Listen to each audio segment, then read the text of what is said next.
Queridos hermanos, el Papa Francisco ha instituido este domingo como el Domingo de la Palabra de Dios. ¿Cuál ha sido la intención del Santo Padre? Que nos acerquemos a la Palabra de Dios, especialmente al Santo Evangelio. Suele recomendar con frecuencia tener el texto de los Evangelios en el bolsillo o en la cartera. Que nos acerquemos a través de la lectura frecuente, atenta, cariñosa. Que respondamos con nuestras palabras y así establezcamos el diálogo de la oración. El Señor que nos habla en su palabra, nosotros que le respondemos con nuestras palabras, las que salen de nuestro corazón. Que nos dejemos iluminar, orientar, consolar, animar por la palabra de Dios. Y que experimentemos de ese modo también el gusto espiritual de ser pueblo de Dios. Y el Papa, atento a lo que dice la palabra de Dios, ha señalado en diversas ocasiones que la sinodalidad es lo que el Señor Jesús espera de su Iglesia en el siglo XXI. Nos preguntamos, ¿qué significa esto de sinodalidad? ¿Qué es esta palabra? Es una expresión que deriva de una palabra griega, sínodo, que significa hacer el camino juntos, caminar juntos. La sinodalidad entonces es caminar juntos y podemos agregar trabajar juntos. ¿Caminar hacia dónde? Hacia un encuentro cada vez más hondo con Jesús. Lo de los oyentes en la sinagoga de Nazaret. Todos tenían los ojos fijos en Jesús. Un horizonte para nuestra vida. Centrarnos en Jesús.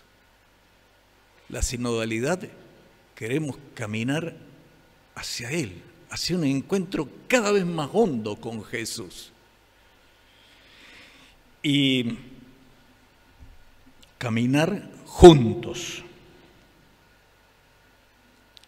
Porque juntos nos estimulamos, nos alentamos, nos ayudamos, nos sostenemos. Dios, en efecto, no quiere regalarnos su salvación a cada uno individualmente, sino personalmente, pero todos juntos, todos juntos. Este es el proyecto de Dios. Quiere regalarnos su amistad a todos, que formemos de verdad su pueblo, su familia. Caminamos juntos entonces hacia esa meta. Y trabajamos juntos, porque cada uno ha recibido un don. El apóstol Pablo nos acaba de ilustrar en ese sentido en la segunda lectura. Y nosotros necesitamos reconocer el don que Dios nos ha dado, valorarlo, ponerlo al servicio, porque los dones de Dios son para el bien de todos. Y en ese sentido, hacer espacio a nuestro propio don y al don de nuestros hermanos, sin ningún tipo de celo, competencia o rivalidad. Como decíamos, esa lectura del apóstol Pablo ilumina este tema de la sinodalidad. Somos un cuerpo, diversos miembros, pero todos necesarios. Así como dice el apóstol, el ojo no puede decir a la mano que no la necesita, tampoco el pie puede decir a la cabeza que no necesita de ella.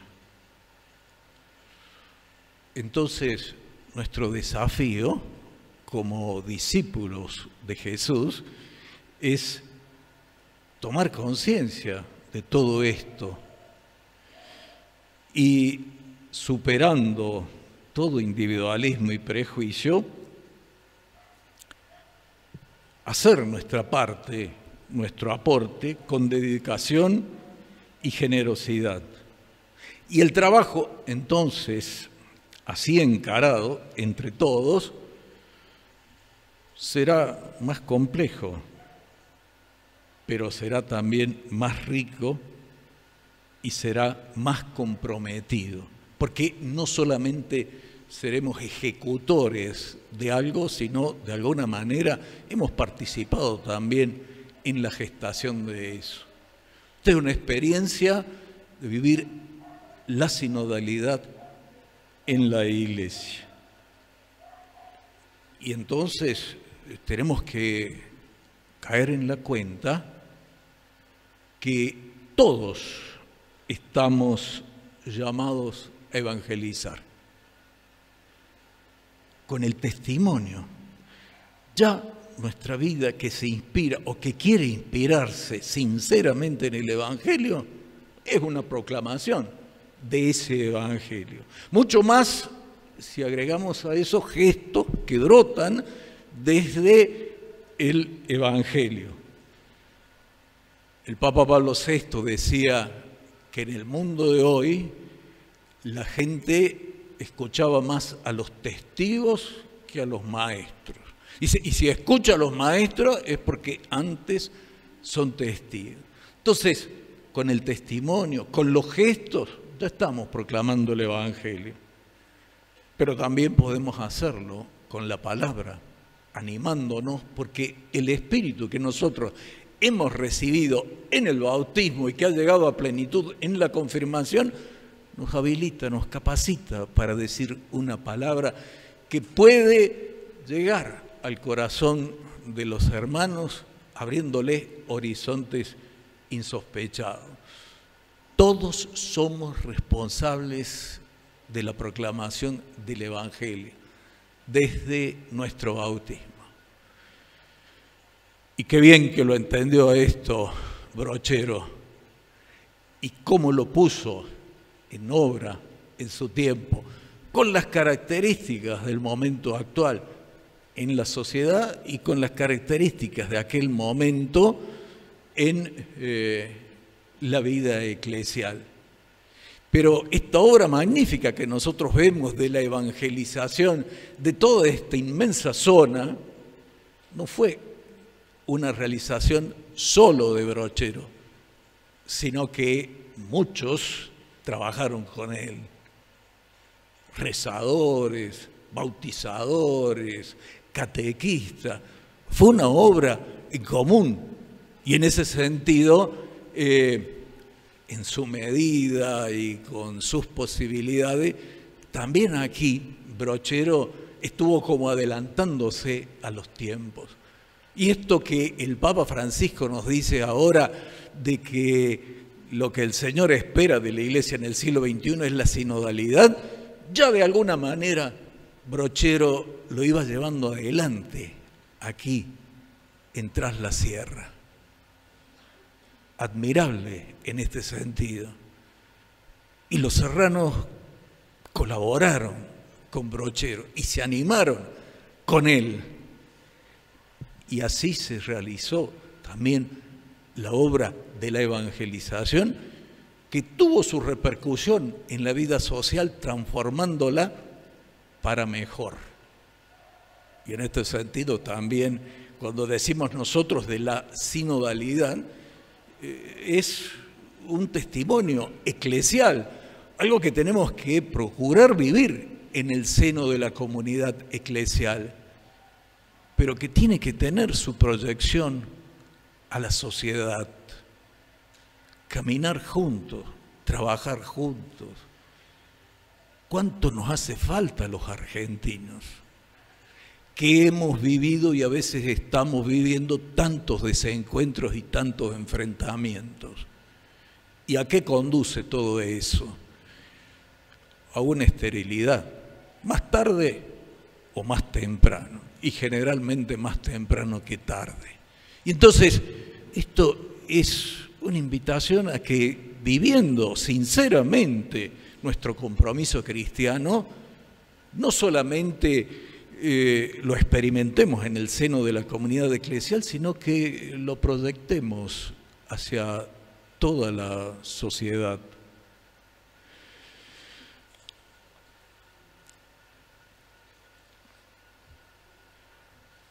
Brochero acompañó a todos con su ejemplo. Claro, él era el pastor y entonces no dejó nunca de predicar. Y como tenía ese trato frecuente y cordial con la palabra, particularmente con el Evangelio, él hablaba desde ahí, desde un Evangelio que se había metido en su corazón, desde su corazón. Y como decía algún periodista que observaba la repercusión de la tarea de Brochero en Tras la Sierra, dice, y los fieles esos están convencidos de que nadie habla como su cura. Claro, les hablaba del corazón, desde el corazón, con la palabra del Evangelio y a la situación de lo que vivían ellos. Pero también él realizó gestos elocuentes, como ser la asistencia a los moribundos y a los enfermos. Algunos de esos gestos heroicos, tanto durante la epidemia de cólera en la ciudad de Córdoba, como después acá en el servicio en su parroquia, en Tras la Sierra. Y hay anécdotas de gestos hasta heroicos de parte del cura por atender a los enfermos. Y sobre todo,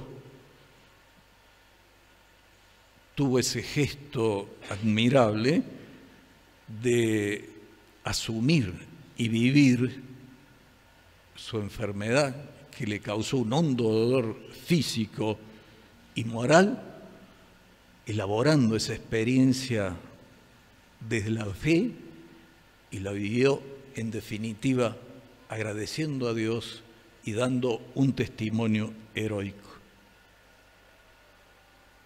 La capilla del Cristo crucificado que él hizo tallar para la cruz que hizo tallar para la capilla de la casa de ejercicios,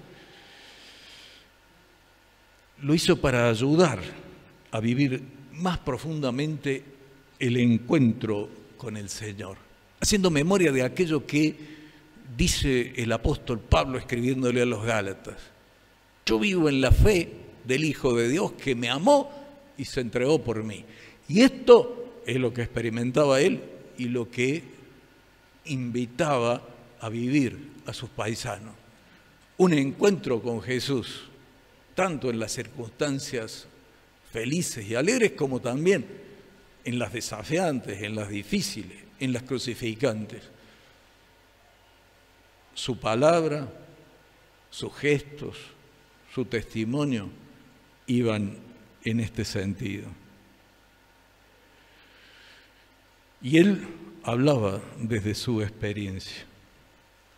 Por eso me parece que, entre otras cosas, hoy podemos sentirnos invitados a trabajar en esta obra de la evangelización. A trabajar entre todos, sin competencias, sin rivalidades, sin celos, sin envidias. Y no pensemos que tenemos que salir a hacer gestos especiales o complicados o propios de personas estudiosas. No, lo cotidiano, en la familia, en el trabajo, en la ciudad, en la sociedad. Nuestro testimonio ya es una proclamación del Evangelio. Mucho más si a ese testimonio lo acompañan gestos y después también la palabra oportuna. A veces en el ámbito de la comunidad católica hemos pensado que la evangelización es la responsabilidad del obispo, de los sacerdotes, de los diáconos, de los consagrados. Pero no es la tarea de todos los bautizados. Desde el día de nuestro bautismo, el Señor nos está invitando a dar testimonio de ese evangelio, a proclamarlo, a caminar juntos y a trabajar juntos. Pidámosle al Señor esta gracia por intercesión de Brochero, que vivió tan hondamente esto, y de la Virgen Santísima, a la cual él siempre se encomendó con enorme cariño y ternura. Pidamos esa gracia para vivir esto que, como dice el Papa Francisco, es lo que el Señor espera de su iglesia en el siglo XXI. Caminar juntos hacia el encuentro con Jesús, trabajar juntos para dar testimonio de Jesús en todas partes y en todo momento. Que la vida de Brochero nos ayude en este sentido. Que así sea.